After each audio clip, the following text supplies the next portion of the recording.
A few months ago, the BBC came to see me to talk about Her Majesty the Queen, and we sat down and the cameras started rolling, and they requested that I should talk about her in the past tense.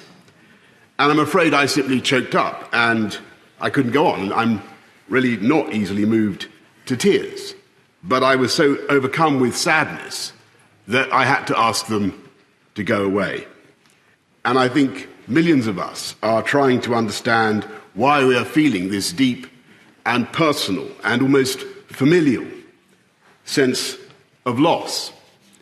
Perhaps it's partly that she's always been there, a changeless human reference point in British life, the person who, all the surveys say, appears most often in our dreams, so unvarying in her pole star radiance that we have perhaps been lulled into thinking that she might be in some way eternal.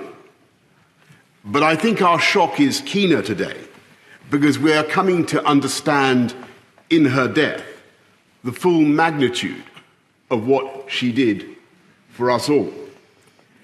And think of what we asked that 25-year-old woman all those years ago.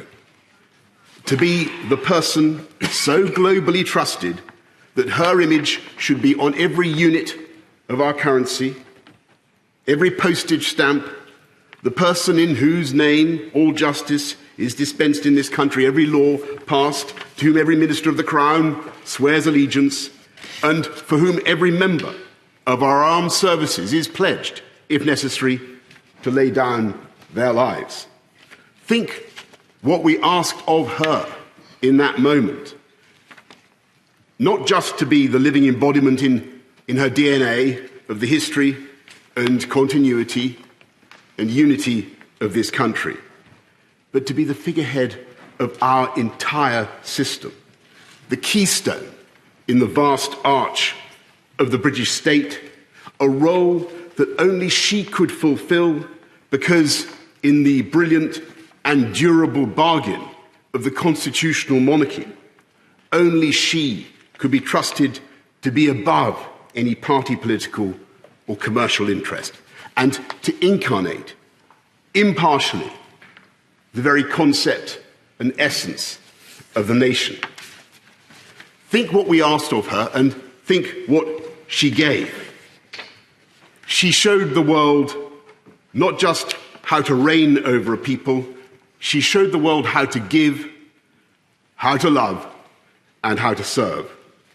She knew instinctively how to cheer up the nation, how to lead a celebration. I remember her innocent joy more than 10 years ago after the opening ceremony of the London Olympics, when I told her that the leader of a friendly Middle Eastern country seemed actually to believe that she had jumped out of a helicopter